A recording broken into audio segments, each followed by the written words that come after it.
کیا آپ کو آج جو 10 بجے اسلام آباد کے اندر جنازہ ہوا ہے اس میں آپ کو کوئی مشہور سنی شخصیت دکھائی دی ہے؟ یہ ہے اصل وجہ. دہشت گردوں کا کوئی فرقہ نہیں ہوتا.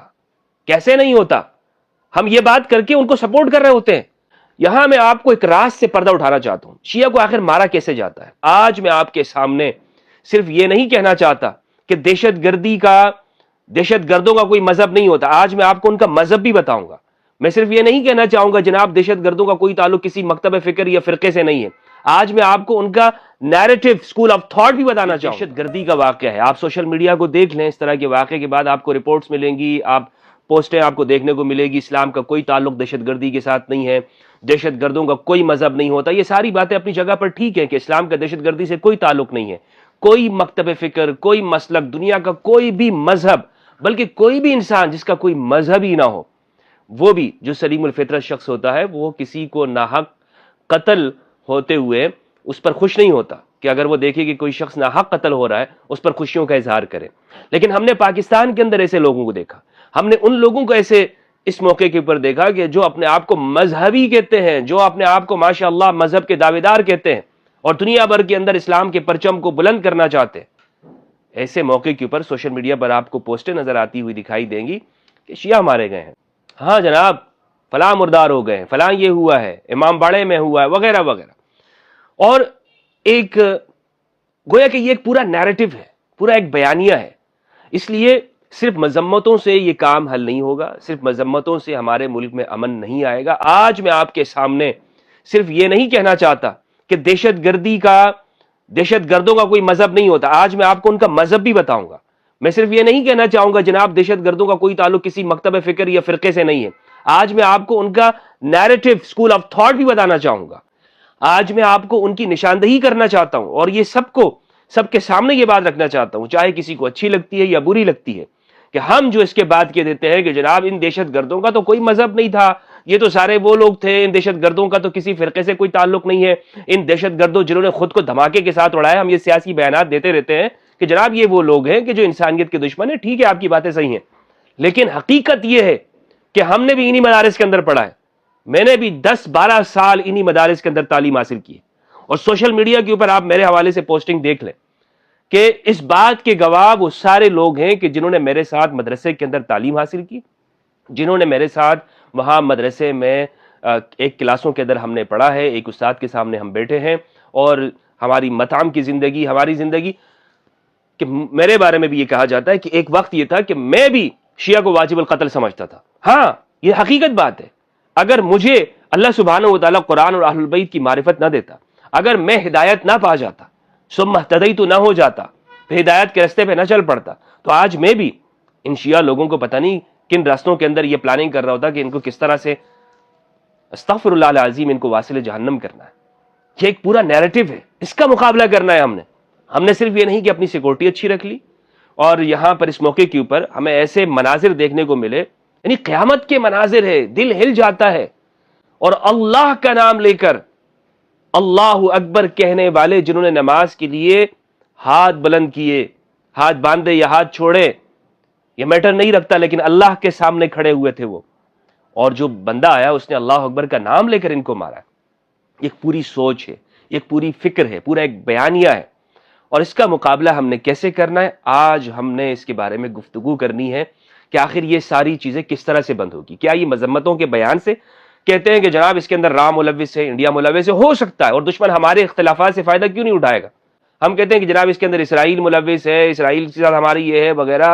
میرے بھائی یہ ساری باتیں بالکل اپنی جگہ پر, وہ اس کو دیکھا جا سکتا ہے, لیکن یہ شخص جس نے یہ سب کچھ کام کیا ہے یہ کوئی اسرائیلی نہیں تھا, یہ کوئی ہندو نہیں تھا, یہ اس کی داڑھی ہے. یہ وہ شخص ہے کہ جو پاکستان کے اندر رہتا ہے, اور جس کی رپورٹس آئی ہیں جو سوشل میڈیا پر ہمیں دیکھنے کو ملی ہیں, اور جو نیشنل ٹی ویز نے بھی جو اس کو جاری کیا ہے, اس کا شناختی کارڈ پاکستانی ہے. یہ بتایا جا رہا ہے کہ وہ افغانستان اس نے سفر کیا ہے, اور وہاں پر وہ 5 ماہ تک رہ کر آیا ہے, اور وہاں پر اس نے خودکش دھماکوں کی اور اس کی پلاننگ کی مکمل تربیت حاصل کی. دیکھیے افغانستان کے اندر ہمارے ان کے ساتھ ایشو چل رہے ہیں, اور وہاں پر بھی اس طرح کی ایک سوچ پہلے سے موجود ہے, اور خود ان کا ٹریک ریکارڈ بھی یہی بتاتا ہے کہ ان کے کیا عمل رہے ہیں اور ان کی خودکش دھماکوں کے حوالے سے کیا بیانیے ہیں. لیکن فی الحال ہم ان ساری صورتحال کو ایک طرف رکھتے ہوئے اس موضوع پر بات کرنا چاہیں گے کہ آخر اس نوجوان کے دماغ کو یہ بات راضی کیسے ہوا کہ ہاں میں پھٹنا ہے میں نے. بھئی سوال تو یہ ہے، مثلا آپ کسی کو پیسوں کے ذریعے سے آپ اس کو خرید سکتے ہیں، لیکن آپ اس کو یہ کیسے تیار کریں گے کہ بھائی وہ اپنے ساتھ بم باندھے اور وہ جا کر کہیں پہ بھٹ جائے، جب تک کہ اس شخص کے اندر خود اس بات کا داعیہ نہ ہو، جب تک کہ وہ شخص خود اس کے لیے تیار نہ ہو. مفتی عبدالرحیم صاحب حفظہ اللہ کراچی کے اندر ایک بہت بڑے دیوبند کے مدرسے کے محتمم ہیں اور ہمارے استاد محترم ہیں جامعۃ الرشید کے. ان کا ایک بیان سوشل میڈیا کے اوپر موجود ہے جس میں انہوں نے اس بات کا اعتراف کیا کہ یہاں پر ہمارے مدرسے میں ایسے اساتذہ تھے کہ جو باقاعدہ جا کر سیکورٹی اداروں کے اور ان لوگوں کا قتل کرتے تھے کہ جن کو وہ مخالف سمجھتے. اب یہ بہت ساری چیزیں اس طرح کی موجود ہیں. آپ جس شخص نے یہ کام کیا اسلام آباد میں جامع مسجد ختیجہ الکبریٰ کے اوپر، اس شخص کا ریکارڈ اٹھا کے دیکھیں، آپ کو یہ بات معلوم ہوگی کہ یہ شخص کوئی ایسا نہیں ہے کہ جو خود کو مذہبی نہیں کہتا. اس شخص کا آپ کو ایک باقاعدہ اسکول آف تھاٹ ملے گا. میں اس پہ بات کر رہا ہوں کہ جو ہمارے ہاں کہتے ہیں کہ اس کا کوئی دہشت گردوں کا کوئی فرقہ نہیں ہوتا. کیسے نہیں ہوتا؟ ہم یہ بات کر کے ان کو سپورٹ کر رہے ہوتے ہیں، ہم یہ بات کر کے ان کی اس ساری کرتوتوں کے اوپر پردہ ڈالنا چاہتے ہیں اور ان لوگوں کے اوپر کہ جنہوں نے اسلام کی پیٹھ کے اندر خنجر گھوپا اس خارجی فکر کے اوپر، اور وہ خارجیت کی بنیاد ڈالنے والے جو امام علی علیہ السلام کے زمانے میں تھے، جنہوں نے امام علی علیہ السلام کے اوپر کفر کا فتویٰ لگایا، الیاذ باللہ استغفر اللہ العظیم. وہ فکر آج بھی چلی آ رہی ہے. وہ فکر کہ جس نے عراق اور شام کے اندر شیعوں کا قتل عام کیا، جس نے اہل سنت والجماعت حنفی مسلک سے تعلق رکھنے والے علماء جید علماء کو ذبح کیا. وہ فکر کہ جس کے اندر مزاروں کو مسمار کیا گیا. وہ فکر کہ جس کے اندر انسانیت کی بنیادیں ہلا کے رکھ دی گئی. وہ فکر کہ جس میں ہم نے دیکھا کہ عبداللہ شاہ غازی رحمہ اللہ وہاں پر مزار پہ دھماکہ ہوتا ہے، سہمن میں دھماکہ ہوتا ہے، ہم نے یہ دیکھا کہ بٹ شاہ میں اور ان مزاروں کے اوپر امام بارگاہوں پہ ہوتا ہے. اور یہاں پر میں یہ بھی کہنا چاہوں گا کہ اہل السنت والجماعت سے تعلق رکھنے والے جید علماء کرام کو بھی شہید اور قتل کیا گیا. یہ ساری کی ساری باتیں کیا یہ صرف سیاست کے پیچھے ہے؟ یقیناً اس میں ایک دشمن جو ہمارا سیاسی بھی ہے، جو ہمارا جس کے ساتھ ہماری جنگیں بھی ہیں اور جو عالم اسلام کا بھی دشمن ہے، ممکن ہے کہ اس میں ان کی وہ ساری سپورٹ بھی اسے حاصل ہو اس میں، لیکن یہ کام ایک انتظامی لیول پر ہے. میں بات کر رہا ہوں کہ نیریٹو اور فکر کے اوپر. یہ جو فکر ہے یہ حقیقت میں ہمارے ہاں ایگزسٹ کرتی ہے کہ شیعہ کو مارنا ہے، اس سے ہم بھاگ نہیں سکتے. میں تمام حضرات سے کہنا چاہتا ہوں کہ جناب دہشت گردوں کا مذہب نہیں ہوتا. ہاں انہوں نے ہندوؤں کو بھی مار دیا، انہوں نے عیسائیوں کو بھی مار دیا. پاکستان کے اندر ایسا ہوا کہ لاسٹ ٹائم جب ہندو دھرم سے تعلق رکھنے والے ہمارے پاکستان کے اندر جو ہمارے ہندو بھائی ہیں ان کے مندر پر جب اٹیک ہوا تھا رحیم یار خان میں غالباً، تو آپ دیکھیں کہ اس کے بعد غالباً اس میں کوئی 4 سال گزر گئے ہیں، اب تک کوئی نیا واقعہ ایسے نہیں ہوا کہ جس میں ہم یہ دیکھیں کہ کوئی گیا ہو اور اس نے ہندو کی مورتی کو توڑا ہو، یا کوئی ایسا واقعہ ہمیں نظر آیا ہو کہ جس میں مندر کو جا کے مسمار کیا گیا ہو یا چرچ میں گیا ہو. کیوں نظر نہیں آیا؟ اس لیے نظر نہیں آیا کہ اس کے بعد ریاست پاکستان نے ایک پورا بیانیہ تشکیل دیا، بین المذاہب ہمانگی کے اوپر اس طرح کے فورمز بنائے اور اس میں سزائیں بھی سخت دی گئی. ہمارے ہاں لوگ مذہبی لوگ کی بات کرتا ہوں، عام لوگوں کی نہیں. عام لوگ بہت خدا ترس ہوتے ہیں، اللہ سے بہت ڈرنے والے اور خوف رکھنے والے ہوتے ہیں، لیکن مذہبی طبقہ یہ قانون سے ڈرتا ہے، اللہ سے نہیں ڈرتا. اس لیے خاص طور پر مدارس کے حوالے سے جب ہمارے ہاں بات کی جاتی ہے تو میں سارے مدارس کی بھی بات نہیں کر رہا ہوں، بعض اور کچھ مدارس کی کہ جس میں ہمیں بچوں کے ساتھ زیادتی کے واقعات بھی نظر آتے ہیں، جس میں ہمیں شیخ الحدیث صاحب کی بھی قصے کہانیاں نظر آتی ہیں. میں کچھ کی بات کر رہا ہوں کہ ایسے ہیں کہ جس میں انسان نما بھیڑیے وہاں پر پائے جاتے ہیں. تو اگر ہم وہاں ان مدارس کا جائزہ نہیں لیں گے، یہاں خود ہمارے جو وزیر اطلاعات ہے غالباً یا D G I S P R صاحب، انہوں نے بھی کئی مرتبہ اس بات کا اظہار کیا ہے کہ غیر قانونی طور پر جو رجسٹرڈ مدارس نہیں ہیں موجود ہیں پورے پاکستان کے اندر. ایسے مدارس ہیں جن کا کوئی ڈیٹا نہیں ہے، جن کا کوئی ریکارڈ نہیں ہے، فنڈنگ کہاں سے آتی ہے، ان کا سلیبس کیا ہے، کیا پڑھاتے ہیں کیا نہیں پڑھاتے. یہاں میں آپ کو ایک راز سے پردہ اٹھانا چاہتا ہوں. شیعہ کو آخر مارا کیسے جاتا ہے یہ میں آپ کو بتاتا ہوں. ان کو مارنے کے لیے جب یہ جو ذہنیت سازی کی جاتی ہے نا چھوٹے چھوٹے مدرسوں میں، یہ بڑے مدرسوں میں زیادہ نہیں، بڑے مدرسوں میں ان کے سہولت کار پائے جاتے ہیں صرف. وہاں پہ جب ہم بھی مدرسے میں طالب علم تھے تو ہمارے استاد ہمیں صرف اور نحو پڑھانے کے بجائے وہ یہ کہتے تھے دیکھو یہ جیسے محرم کے دن آ گئے یا جب کوئی ایسا واقعہ ہوتا تھا اس زمانے میں بھی مجھے اچھی طرح سے یاد ہے، غالباً جنرل پرویز مشرف صاحب ان کا زمانہ تھا، گلشن اقبال میں کسی امام بارگاہ میں دھماکہ ہوا تھا، تو ہم اس وقت میں مدرسے جا رہے تھے، تو اب چونکہ جب ہم یہ باتیں سنتے تھے کہ دھماکہ ہوا ہے اور یہ کون ہے، تو ہم اپنے اساتذہ سے سوال کرتے تھے کہ یہ جو امام بارگاہ یہ کیا ہوتی ہے اور اس میں دھماکہ جو ہوا یہ کیوں ہوا ہے؟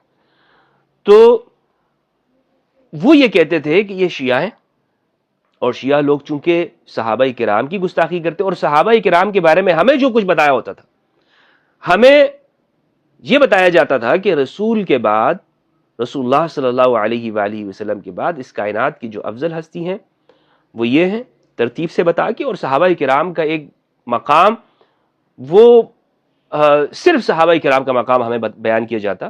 بلا شک و شبہ قرآن و سنت کے اندر رسول اللہ صلی اللہ علیہ وآلہ وسلم کے جو مخلص ساتھی ہیں، صحابہ اخیار ہیں، ان کا مقام قرآن و سنت کے اندر بیان ہے، لیکن اس کو بیان اس لیے کیا جاتا تھا تاکہ ہمارے ذہنوں کے اندر شیعہ کے خلاف نفرت پائی جائے، تو پھر ہمارے لیے ایک معصوم ذہن کے اندر یہ واقعہ بالکل جسٹیفائی ہو جایا کرتا تھا۔ اچھا چونکہ یہ لوگ وہ ہے کہ جو کافر ہیں، ان کا اسلام سے کوئی تعلق نہیں ہے، مرتد ہیں، زندیق ہے، واجب القتل ہے، انہوں نے یہ صحابہ کی گستاخیاں کرتے، دیکھو یہ صحابہ کی گستاخیاں کر رہے ہیں، تو لہٰذا اگر مر بھی گئے یہ لوگ، مار بھی دیے گئے، تو ہماری ہمدردی ان کے ساتھ نہیں ہے۔ آج آپ سوشل میڈیا کو دیکھ لیں، کتنے ایسے اکاؤنٹس ہیں جس کے اوپر آپ نے یہ دیکھا ہوگا کہ مذمت تو کجا، خوشی کا اظہار کر رہے ہیں، اور جو سو کارڈ ماشاءاللہ سے بڑے مفتیان کرام ہیں ان کی طرف سے کوئی ایک مذمتی بیان آیا ہے؟ ہاں ٹھیک ہے، اس طرح کا بھی آ جاتا ہے، اسلام دہشت گردی کی مذمت کرتا ہے اور جناب ملک میں امن ہونا چاہیے، لیکن کیا کوئی یہ کہہ رہا ہے؟ چند اکا دکا کی، اور وہ بھی الحمدللہ ہماری آواز بلند کرنے کے بعد، کہ جب انہوں نے یہ دیکھا کہ بھائی اس طرح انتہا پسندی سے تو ہمارا سنی فرقہ خطرے میں پڑ رہا ہے، یعنی ہم لوگ جب دنیا کے سامنے تو اس طرح سے ہو رہے ہیں کہ ہمارے بارے میں ایک اچھا چہرہ نہیں جا رہا، تو اب وہ مذمت کرنے پر آ گئے، جو کہ ایک اچھی بات ہے۔ لیکن جو اکثریت ہے، جو ان کے ماشاءاللہ مشہور علماء ہیں، کیا آپ کو آج جو 10 بجے اسلام آباد کے اندر جنازہ ہوا ہے، اس میں آپ کو کوئی مشہور سنی شخصیت دکھائی دی ہے؟ یہ ہے اصل وجہ۔ اسلام آباد کے اندر کتنے اہل سنت علماء ہیں، کتنے بڑے بڑے علماء ہیں، ان میں سے میں بڑوں کی بات کروں، چھوٹے موٹے قاری صاحبان کی اگر کوئی چلے گیا ہو یا کوئی جس کا کوئی سیاست سے تعلق ہو، ان کی بات نہیں کر رہا ہوں، اور ویسے وہ بھی نظر نہیں آئے، تو میں آپ کو تکفیر کی، شیعہ کی قتل ہونے کی اصل وجوہات بیان کر رہا ہوں کہ ان کی وجوہات کیا ہے، اور جب تک ہم ان کے اوپر غور نہیں کریں گے یہ معاملات اسی طرح چلتے رہیں گے۔ اور میں آگے انشاءاللہ عز و جل آج کی اس ویڈیو کے اندر ملک پاکستان کے لیے، ریاستی اداروں کے لیے ایک پورا نیریٹو دینے جا رہا ہوں، اور یہ بیانیہ آپ کے سامنے دینے جا رہا ہوں کہ اس وطن کے اندر ہم نے اس کا سامنا کیسے کرنا ہے، ہم کس طرح اس کے سامنے کھڑے ہو سکتے ہیں، کس طرح سے ہم اس دشمن کا مقابلہ کر سکتے ہیں۔ کیا صرف ہم گولی سے ان کا خاتمہ کریں، آپریشن کے ساتھ کریں، جہاں پر وہ چیزیں ہیں، لیکن ایک فکر ہم نے دینی ہے۔ تو میں عرض یہ کر رہا ہوں کہ اسلام آباد کے اندر جب یہ واقعہ ہوا ہے، اس میں نے دیکھا کہ اس میں انور نجفی صاحب، اس میں امین شہیدی صاحب، اس میں ہمارے راجہ ناصر صاحب، اس میں شفا نجفی صاحب، اس میں دیگر علماء کرام تصویر کے اندر نظر آتے ہیں، وہ جنازہ پڑھا رہے ہیں اور وہاں پر موجود ہیں علماء، اس جگہ کے اندر ہے شیعہ علماء۔ کیا ہی اچھا ہوتا کہ اسی جنازے کے اندر وہاں پہ مولانا فضل الرحمان صاحب بھی وہاں پر آ جاتے، کیا ہی اچھا ہوتا کہ اس میں مفتی تقی عثمانی صاحب بھی اس میں چلے جاتے، کیا ہی بہتر ہوتا کہ اس کے اندر جو ہمارے مفتی منیب الرحمان صاحب حفظہ اللہ وہ اس کے اندر چلے جاتے، لیکن نہیں نظر آئیں گے نا۔ کیوں نظر نہیں آئیں گے؟ ان کے پاس اس بات کا فتویٰ موجود ہے، ان کے اکابر نے یہ بات کہی ہے کہ شیعہ دار اسلام سے خارج ہے، یہ روافض ہے، روافض اسلام سے خارج ہے، یہ چیزیں موجود ہیں۔ اس لیے یہ ہمارے لیے بڑی سنجیدگی کا مقام ہے، ہمارے لیے ہم اپنی قوم کو، اپنے پاکستان کو اگر ہم بہتر بنانا چاہتے ہیں، اگر ہم ایک ایسی جگہ بنانا چاہتے ہیں کہ جس میں دنیا کے ساتھ جو قائد اعظم محمد علی جناح رحمہ اللہ انہوں نے پاکستان کی جو بنیاد رکھی ہے، وہ عالم اسلام کے اندر پاکستان قیادت کرتا ہوا نظر آئے اور ہمارے آنے والی نسل وہ ترقی یافتہ ہو، تو اس سب کے لیے ہم کیا کریں؟ آخر کیا ہم ایسا کچھ کریں کہ پاکستان کے اندر خاص طور پر شیعہ کا قتل عام نہ ہو؟ خاص طور پر شیعہ حضرات کو مارا نہ جائے. اس کے لیے سب سے پہلا جو کام ہم نے کرنا ہے، یہ کچھ آپ کے لیے اصول میں دے رہا ہوں، اس کو ترتیب وار اس کو دیکھ لیتے ہیں. پہلی جو چیز ہے ہمیں اپنے ملک سے دہشت گردی کے خاتمے کے لیے جو میری طرف سے تجاویز ہیں، نمبر 1 سب سے ٹاپ پر اور بنیادی طور پر تکفیر پر پابندی لگائی جائے. کسی کو کافر کہنے پر، کسی انڈیویجول کو یا کسی آرگنائزیشن کو یا کسی شخص کو، کسی ادارے کو کافر کہنے کا جو حق ہے، یعنی جو ہمارے ہاں مولانا صاحبان کے پاس ہوتا ہے، کوئی بیٹھا ہوا ہے جناب وہ ثوابی میں، چرسدہ میں، باجوڑ میں، اور کوئی کدھر بیٹھا ہوا ہے مولوی فضل اللہ یا صوفی محمد، وہ اپنی شریعت کا نفاذ کے لیے باہر نکل آتے ہیں مولوی صاحبان اور وہ سمجھوتا کرتے ہیں، اور حقیقت تو اس کے پیچھے یہی ہے کہ مسلمانوں کو قتل کرنا ہے. ان کے پاس یہ اتھارٹی موجود ہے کہ وہ دوسروں کو کافر کہتے ہیں. یہاں پر آپ کسی کے خلاف فتویٰ لینا چاہیں تو آپ کو کافر کا جو ہے نا وہ سرٹیفکیٹ تھما دیا جاتا ہے کہ جو ہے اس کو کافر کہتے ہیں. تو سب سے پہلے تکفیر پر پابندی لگائی جائے، یعنی کہ کوئی شخص بھی اس کو یہ حق نہیں ہے کہ وہ کسی کو اس کے نظریہ فکر سے اختلاف کی بنیاد کے اوپر، اس سے اس کے عمل کی اختلاف کی بنیاد کے اوپر اس پر کفر کا فتویٰ لگائے. تکفیر، ہاں اگر یہ تکفیر کا حق یہ اگر پہنچتا بھی ہے تو اس وقت کی جو ہماری جو اجماع کی قوت ہے، جو ہمارے پاس پارلیمنٹ ہے، اس کے پاس یہ حق ہونا چاہیے کہ وہ ملک کے اندر اس بات کو دیکھے، اور کیونکہ وہاں پر اقلیتوں سے بھی تعلق رکھنے والے لوگ موجود ہیں، وہاں پر تمام مسالک کے لوگوں کی نمائندگی، بلکہ تمام مذاہب کی پاکستان کی پارلیمنٹ کے اندر وہ نمائندگی موجود ہے. تو یہ حق فرد سے چھین کر اجتماع کے پاس ہونا چاہیے. کچھ حضرات یہ کہتے ہیں کہ اجتماع کے پاس بھی نہیں ہونا چاہیے. میں یہ کہتا ہوں کہ اجتماع پر یہ اللہ سبحانہ وتعالیٰ کی خیر ہے. پہلی بات تو یہ ہے کہ تکفیر کے اوپر پابندی ہونی چاہیے. دوسری جو اہم بات ہے وہ یہ ہے کہ مدارس چلانے کے لیے اب بہت ہو گیا کہ ہم نے ان کو چھوٹ دے رکھی کہ آپ جس کا جی چاہتا ہے مدارس کے اندر جو پڑھایا جاتا ہے وہ پڑھاتا رہے. مدارس میں جو نصاب اور سلیبس پڑھایا جا رہا ہے، دیکھیں نصاب اور سلیبس کے اندر قرآن و سنت ہے یا عقائد کی کتابیں ہیں. قرآن و سنت یہ سب میں مشترک ہے، شیعہ حضرات بھی وہی قرآن پڑھتے ہیں، اہل سنت میں بھی.